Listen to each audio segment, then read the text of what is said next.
Hi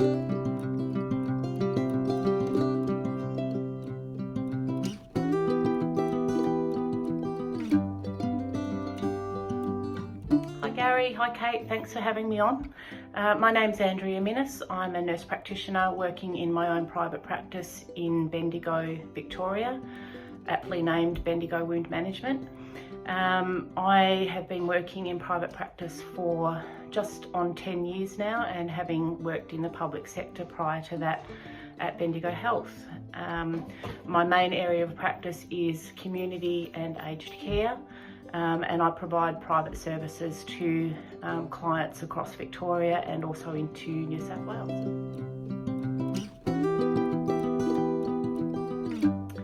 I've been working with clients with chronic and complex wounds for over 25 years now, having started my practice in public health, working at the Bendigo Health Wound Clinic.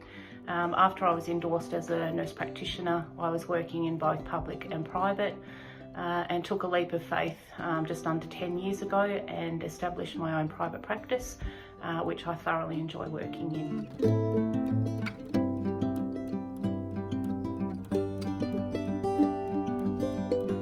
I think the area of wound management that interests me the most are those people who are really quite challenging and that quite often have been on a bit of a journey by the time they get to me.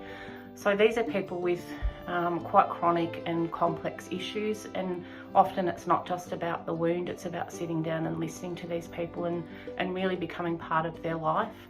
The thing that interests me and challenges me the most about this is really finding out what's going on with why these people aren't healing, and what we can do to try and support them to get them to a place where, you know, their pain's less and they're able to do the things that they really enjoy doing.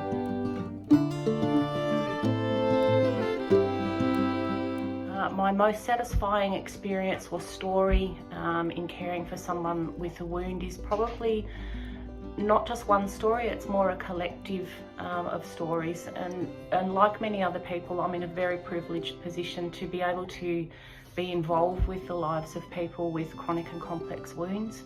And it's not just about putting a dressing on, it's about asking questions, listening, and quite often becoming quite involved in these people's lives.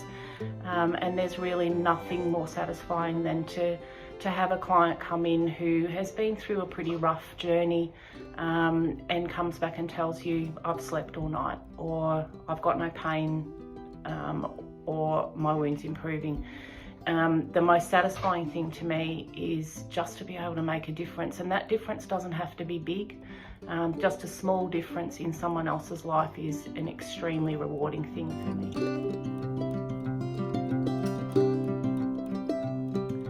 If I had 15 minutes to sit down with a politician, I probably wouldn't sit down with them. I would probably bring them to my clinic and I would let them sit down with as many as my patients as possible, so that that politician could hear their story, because I think it's really important for politicians to see the reality of what it's like to live with a chronic and complex wound. And I think also from a political point of view, this needs to be recognised as a national problem. So not just looking at funding, although obviously funding is incredibly important for us to be able to provide services and good services to our clients, but it's about recognising that chronic and complex wounds are a national issue.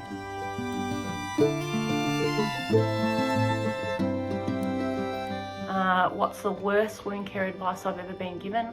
I think along with a lot of the people that you're interviewing, Gary, we could write books and books for you on some pretty interesting advice. But I think probably one of the worst things that I see is when someone comes to me and they've been to a health professional in the early days and they've been told it's okay, it's nothing, it's only small, don't worry about it. And these are people that quite often end up with really quite serious, complex problems that do take a long time to heal. So I think probably the worst thing you can say as a health professional to somebody is, don't worry about it. We need to listen to everything.